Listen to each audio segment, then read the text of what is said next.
Desde los estudios de NTC, la red independiente presenta Noticias 1. Mañana, primera audiencia del juicio de Nicolás Petro en Barranquilla.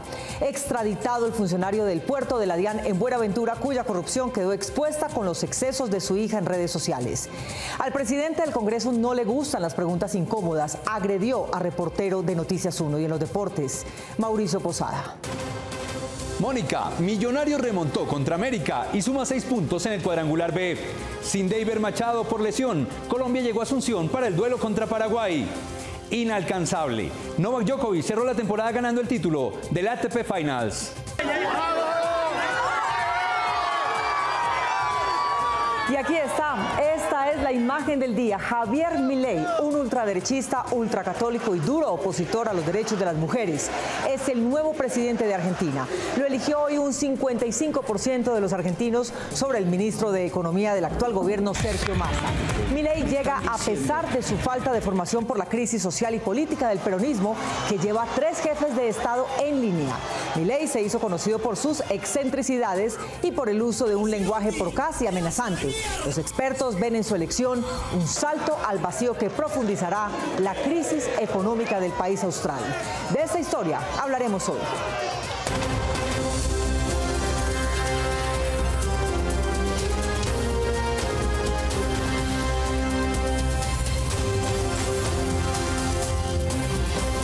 Este año, el Gran Premio a la Vida y Obra de una Periodista es otorgado a Cecilia Orozco Tascón. Este reconocimiento a su trayectoria, ética y profundidad es posible por el apoyo de la red independiente a Noticias 1. Gracias, Cecilia. Y a ustedes, gracias por elegir la independencia. Por la prensa libre y el derecho que todos ustedes tienen a la verdad, yo soy la red independiente. Presenta Noticias 1 con Mónica Rodríguez y Mauricio Posada. Buenas noches y bienvenidos a la mejor información del fin de semana. Otro hijo del presidente Nicolás Petro enfrentará mañana la audiencia en Barranquilla, en la que la Fiscalía lo acusará de los delitos de enriquecimiento ilícito y lavado de activos. Joana Rodríguez. Mónica, el juicio a Nicolás Petro será difícil, no solo desde el punto de vista jurídico, sino también político, por cuenta de la evidente oposición que ha hecho el fiscal general al gobierno de su padre.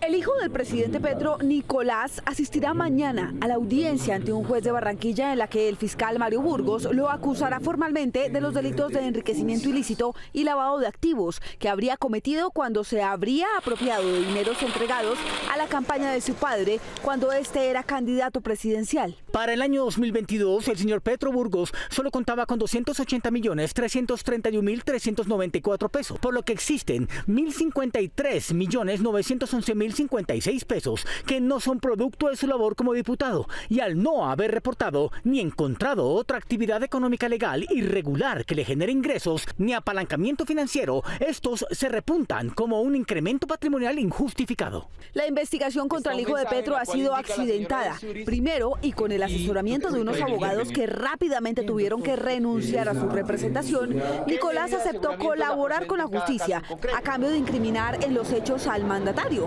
Pero después, el procesado cambió de apoderado y se echó para atrás en su promesa, argumentando que había sido presionado por el fiscal Burgos. Pero vamos más allá. El proceso cambió de sede. De Bogotá fue trasladado a Barranquilla, en donde se originaron los primeros actos. Pero en las primeras diligencias, el fiscal Burgos insistió en capturarlo y conducirlo a Bogotá, pese a los reclamos sobre la residencia de Nicolás.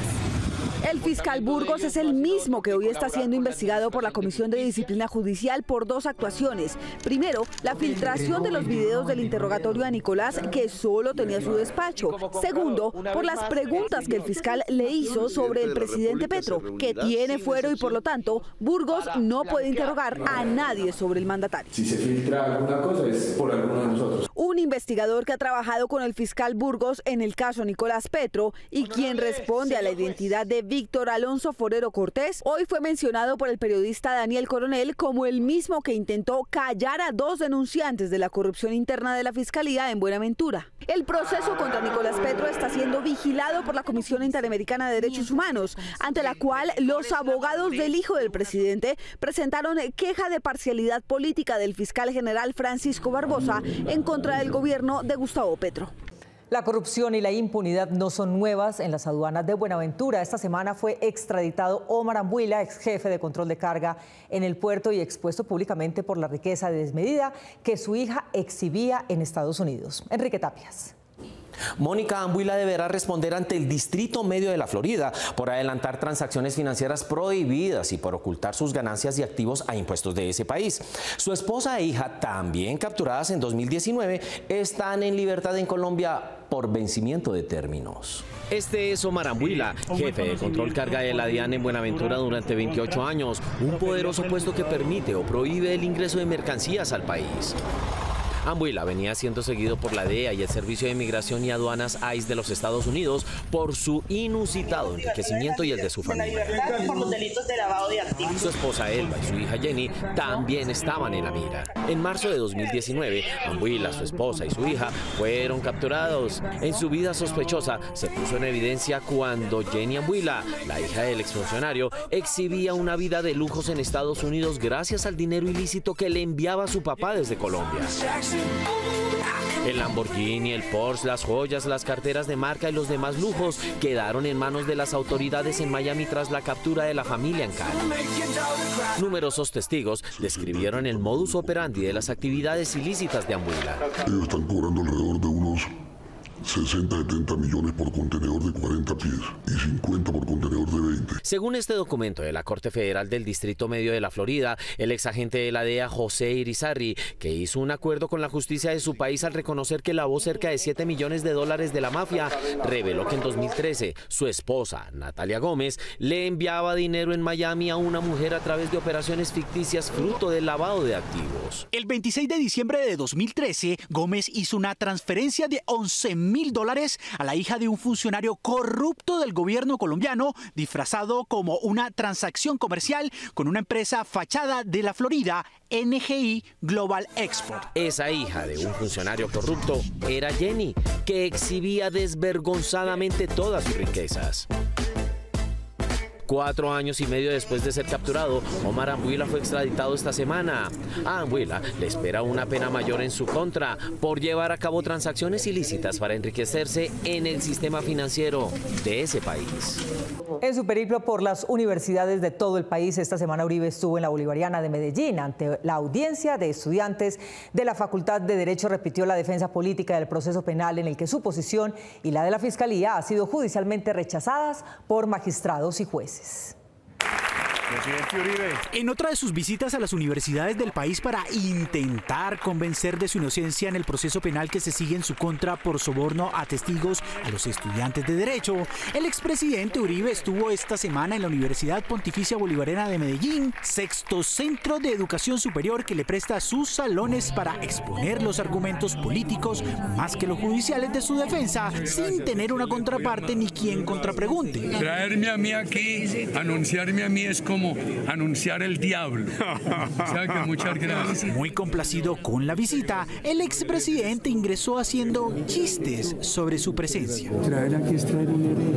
El espacio otorgado al exmandatario, según dijo un profesor de la Bolivariana, cabe dentro de la llamada Cátedra de Jefes de Estado, la cual ya había sido utilizada por otros expresidentes. Lo importante es que ellos le hablen a los estudiantes desde un punto de vista también pedagógico de lo que han hecho.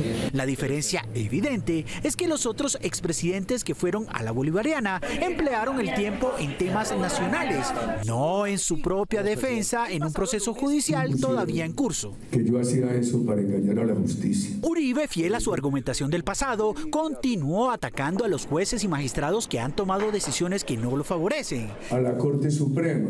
Casualmente, el decano de la facultad que lo invitó es el abogado Jaime Alberto Arrubla, expresidente de la Corte Suprema, en la peor época de confrontación que se recuerda en Colombia entre el jefe de Estado, en ese momento Álvaro Uribe, y las altas cortes, concretamente la Suprema.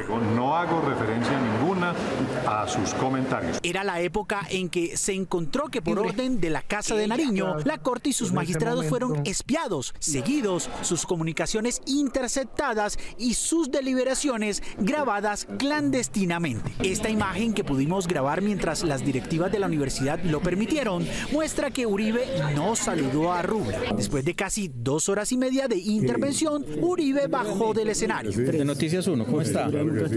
Uribe pareció alertarse con el nombre de este noticiero. Excúsame, querido amigo, pero hemos tratado de muchos temas aquí. Se desconoce quién ideó la estrategia de recorrer las universidades del país para difundir la idea de que el proceso contra Uribe, que está trabado en la Fiscalía, es una invención judicial de Noticias 1, ¿cómo está? Y mediática.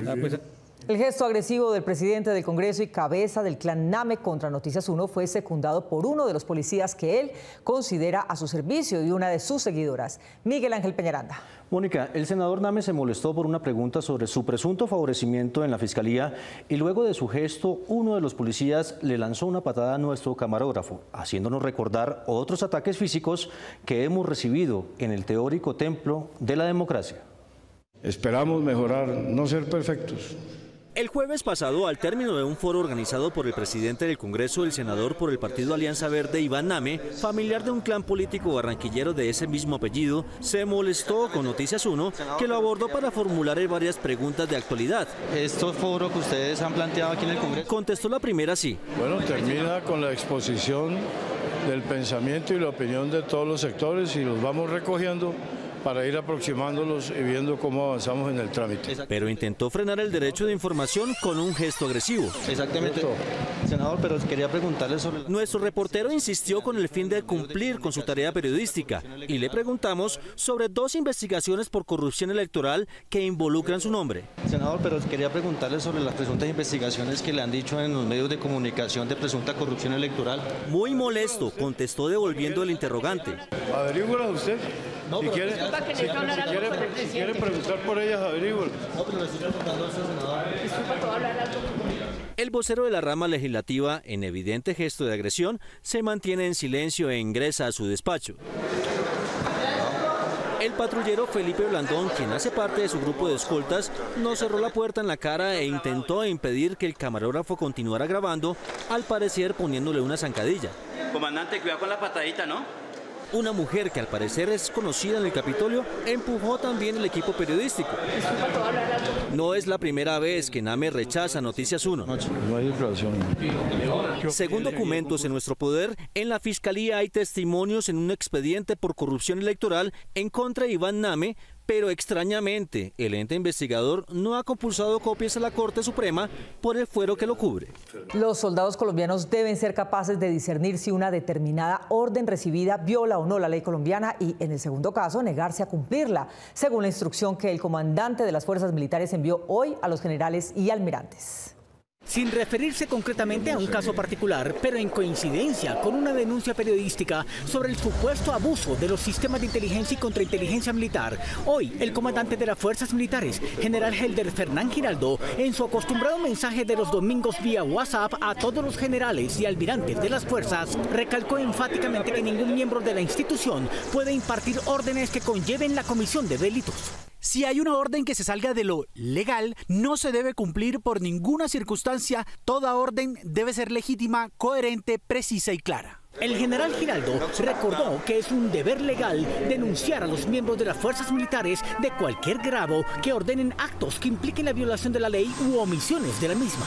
Debemos recordar nuestra responsabilidad de denunciar cualquier acto que viole la ley o los principios éticos, y entre estos actos están las órdenes que puedan poner en tela de juicio la legitimidad de nuestra institución. También advirtió que cada quien debe asumir las responsabilidades y consecuencias de sus decisiones. Un soldado que ama a su pueblo no puede de ninguna manera violar alguna ley o principio de nuestros códigos de honor. Aquí a nadie se le puede obligar a incumplir la ley, por el contrario, se le exige su cumplimiento, es decir, cada uno asume las consecuencias que se deriven de sus actos. Y con un claro sentido de oportunidad, el general Giraldo recordó el principio de unidad y respeto constitucional de las Fuerzas Armadas del Estado. Sigamos trabajando unidos, firmes en nuestra misión de proteger y servir a nuestra nación. Finalmente reforzó el concepto de lo que significa portar el uniforme camuflado. Sigamos siendo un ejemplo vivo de lealtad, responsabilidad y ética, tal como el mundo espera de nosotros. Al parecer, habrá una revisión de las conductas personales de varios oficiales de inteligencia que se habrían involucrado en temas políticos que son ajenos a sus tareas oficiales. Este año las ventas de vivienda no llegarán al 60% de las del año pasado. El gobierno y los gremios coinciden en la falta de liquidez, aunque también piden más recursos para subsidiar la vivienda de interés social. Marta Olaya. Mónica, este año también aumentaron los desistimientos, es decir, personas que empezaron a pagar su vivienda y no pudieron seguir haciéndolo. Camacol asegura que el 45% de las familias lo hizo por el cambio en las políticas del subsidio Mi Casa Ya. Y eso además tiene un impacto en desarrollo económico. Pese a los diversos anuncios del gobierno para rescatar al sector vivienda, este sigue con las alarmas encendidas por las cifras en rojo que se han registrado durante 16 meses consecutivos. Según Camacol, el gremio de la construcción, este año se ha registrado una caída en la inversión de los hogares que supera los 18 billones de pesos. Todos los departamentos donde hay cobertura del sistema de información de Camacol los tenemos en rojo a nivel de ventas. Otra de las crisis que enfrenta el sector es un aumento del 80% en los desistimientos, es decir, el número de hogares que iniciaron un proceso para comprar su casa y se arrepintieron. El porcentaje es mayor en la vivienda de interés social tras los cambios en las políticas del subsidio Mi Casa Ya, ya que muchas familias no lograron quedar incluidas en el Sisbén. El 45% de las personas que desistieron de la compra de vivienda de interés social en el país lo hicieron por los cambios en la política pública del subsidio. Otro 37% desistió, ya sea porque se incrementó la tasa de interés de los créditos hipotecarios, un 13%, y un 24% porque tuvo dificultades económicas para pagar la cuota inicial. Según el gremio, aunque hay otros factores, la parálisis del sector también obedece a la falta de acción del gobierno, que ha venido haciendo varios anuncios. Hemos identificado que uno de los problemas más serios en este momento para el sector de la construcción es la falta de liquidez. Pero no los ha ejecutado. Quiere más recursos de los que se han presupuestado en este momento, pero que en cualquier caso necesita de la implementación efectiva de esas medidas que se han venido anunciando. Para expertos del sector, hay una disparidad entre el número de subsidios y las coberturas. La necesidad, digamos, de la demanda versus la oferta también está todavía, o sea, hay un gran déficit alrededor de esto. Y necesitamos hacer más proyectos. Según el gremio de la construcción, este año el sector cerrará con una caída en las ventas de vivienda por encima del 40%, por lo que urgen al gobierno menos promesas y más ejecución. Son anuncios que, siendo muy importantes y que sin duda pueden colaborar en la reactivación del sector, todavía no cuentan con medidas efectivas de implementación. Noticias 1 intentó contactar en varias oportunidades a la ministra de Vivienda, pero nunca obtuvo respuesta. Las facilidades para hacer presa en Colombia nos salvaron en el ranking Expat de ciudades, lo que indican los indicadores. El índice Expat de 2023 le dio el puesto 41 en calidad de vida a Colombia, sumando sus clasificaciones parciales en opciones para el ocio, facilidad de movimiento, atención en salud, seguridad y ambiente y clima. Esto indica que de no ser por la pereza, nos hubieran descalificado. Esto es lo que indican los indicadores. Después de las fiestas de fin de año llega la cuesta de enero. Para que tenga mejores posibilidades de superarla, es bueno empezar a hacer cuentas antes de Navidad. Las emociones que rodean la temporada navideña pueden conllevar a que las personas gasten más de lo presupuestado en esta época, por lo que mantener un equilibrio financiero es clave al finalizar el año para evitar deudas innecesarias. Para que no se pase de gastos y no colapsen sus finanzas, es importante hacer un presupuesto y cumplirlo al pie de la letra. tener una lista de regalos y ponerle un tope de precio a cada detalle que entregará y tratar de comprarlo con anticipación. Llevar un registro de gastos y tener clara cada compra para mantener un control total sobre sus finanzas también es clave.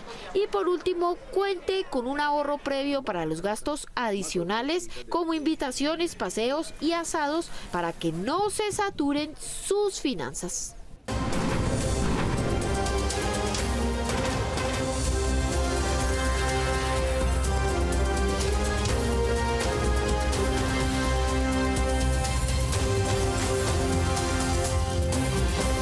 Este año, el Gran Premio a la Vida y Obra de una Periodista es otorgado a Cecilia Orozco Tascón.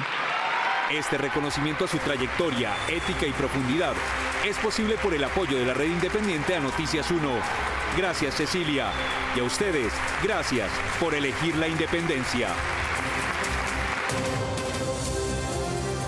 Aunque el continente americano tenía la esperanza de que el extravagante candidato argentino Javier Milei no ganara en las urnas, esta noche obtuvo el triunfo con más del 55% de los votos. Es el nuevo mandatario del país austral. Gustavo Monge. Mónica, Milei no solo tiene expresión desquiciada, muchas de sus afirmaciones hacen pensar que su desorientación institucional llevará a su país a un nuevo y más profundo caos social y económico. El ultraderechista Javier Milei se convirtió en el nuevo presidente de la Argentina al vencer al candidato oficial y ministro de Economía, Sergio Massa, por más de 10 puntos porcentuales de diferencia, al conseguir el 55% de la votación frente al 44% de su rival en la jornada de segunda vuelta presidencial. Buenas noches a todos los argentinos de bien, porque hoy comienza la reconstrucción de Argentina. Massa, quien aspiraba a suceder al peronista Alberto Fernández, tercer gobernante de izquierda consecutivo que tuvo el país, reconoció su derrota incluso antes de los resultados oficiales del organismo electoral argentino, en donde no existe preconteo, sino escrutinio final. Obviamente los resultados no son los que esperábamos. Me he comunicado con Javier Milei para felicitarlo y para desearle suerte, porque es el presidente que la mayoría de los argentinos eligió para los próximos 4 años. Milei, quien gobernará con un Congreso en su mayoría en contra, asumirá la presidencia desde el próximo 10 de diciembre. Gracias al equipo que viene trabajando hace 2 años para transformar la Argentina y para lograr el milagro de tener un presidente liberal libertario. Muchas gracias.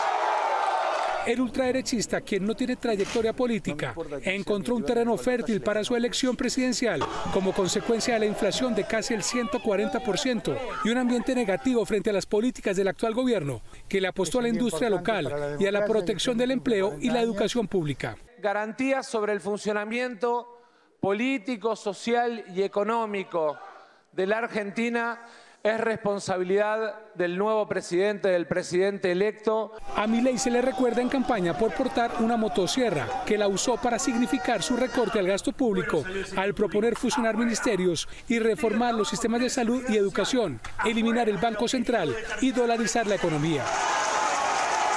El presidente Gustavo Petro se refirió sobre la victoria de Milei. Ha ganado la extrema derecha en Argentina. Es la decisión de su sociedad, triste para América Latina y ya veremos. El neoliberalismo ya no tiene propuesta para la sociedad. No puede responder a los problemas actuales de la humanidad. Milei, de 53 años, es calificado como una mezcla de predicador mesiánico y negacionista de los derechos fundamentales. Una mano artificial en la que tendones, huesos y ligamentos que imitan a los humanos y cumplen su misma función fue presentada en Suiza con la promesa de ayudar a los amputados. Investigadores de la Escuela Federal de Zúrich, en Suiza, conjunto a la empresa de soluciones médicas de impresión 3D Inkbit, crearon una mano robótica que está compuesta por tendones, huesos y ligamentos sintéticos que logran operar movimientos similares a los dedos de un humano. El diseño de estas manos está compuesto por huesos sintéticos basados en el escaneo de resonancias magnéticas y que funcionan por dispositivos conectados a la palma de la mano robótica que envían señales de movimiento al detectar el contacto de un objeto, logrando así el control y agarre de elementos sin importar su forma o contextura, como también tocar con el pulgar cada una de sus yemas. Con este tipo de creaciones realizadas en impresiones 3D se logrará implementar nuevas variantes de prótesis para personas con pérdida parcial o total de sus extremidades y pacientes con discapacidades cognitivas. Un llamado para que las visitas de Navidad a nuestros paraísos naturales no terminen por convertirlos en un basurero. Las vacaciones son por excelencia una fábrica de recuerdos felices.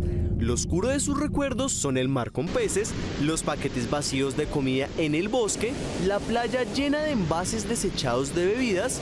Lo mejor es viajar sin remordimientos ambientales. Lo importante aquí es que entendamos que cada vez que viajamos generamos un impacto, ya sea bueno o malo, al sitio que estamos visitando. Entonces es súper clave que entendamos ese lugar que estamos visitando y qué nos exige para impactarlo lo menor posible. 8 de cada 10 turistas son responsables de la contaminación de plástico en zonas costeras. Es por ello que se ha vuelto fundamental la responsabilidad del viajero para preservar los sitios turísticos. Es importante que como viajeros nos informemos, entonces si vamos a ir a la playa, podamos recoger la basura que encontramos, no usemos plásticos de un solo uso, usemos bloqueadores biodegradables o amigables con el océano para no impactarlo negativamente. Este compromiso no debe ser ajeno con los turistas y ejercicios como botar la basura en el lugar adecuado, no desperdiciar el agua, entre otros actos, pueden ayudar a que se conserve la flora y fauna de los lugares turísticos a los que se viaja. Con la ausencia de Iber Machado, quien se convirtió en baja a última hora, la selección llegó a las 7 de la noche a Asunción, con los 24 jugadores a disposición del seleccionador nacional. Temprano en la mañana, los dirigidos por Néstor Lorenzo realizaron su última práctica en el Centro Deportivo de la Alameda en Barranquilla, preparando el choque con el combinado guaraní. Paraguay un rival muy fuerte, un rival que es muy agresivo, entonces creo que debemos de hacer un partido muy inteligente y ser muy contundentes a la hora de ir al ataque. El mediocampista del Cruz Azul, Kevin Castaño, reconoce un punto importante que buscan corregir. Entrar más concentrados, creo que hay varios partidos nos han costado estar en un resultado adverso. Y aunque Paraguay será local, luego de empatar a 0 con Chile en Santiago, no desconocen sus virtudes. En su historia son jugadores que en el juego aéreo son muy bravos, pero bueno, creo que podemos contrarrestar eso con la manera de tener el balón, de jugar y de ser agresivos en el frente de ataque. Sobre la 1 de la tarde, el seleccionado nacional tomó vuelo rumbo a la capital paraguaya, donde mañana realizará su último entrenamiento de cara a la 6ª fecha de la eliminatoria Conmebol al Mundial 2026.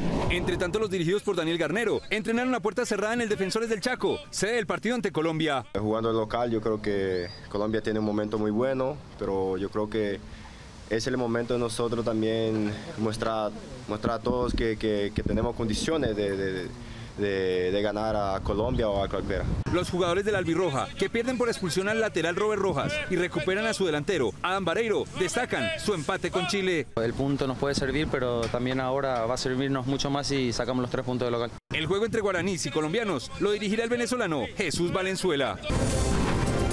Kayleigh Williamson, que tiene síndrome de Down, se hizo viral en las redes al completar la semana pasada los 42.2 kilómetros de la Maratón de Nueva York. Los demás deportistas de su club que la esperaban en la meta se sorprendieron de su resistencia, porque además en el momento de su llegada aún eran muchos los corredores que todavía estaban corriendo.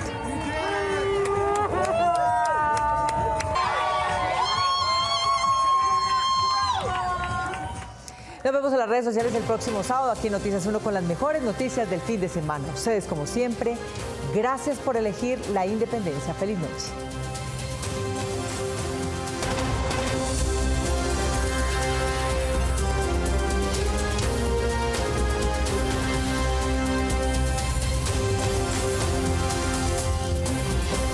Este año, el Gran Premio a la Vida y Obra de una Periodista es otorgado a Cecilia Orozco Tascón.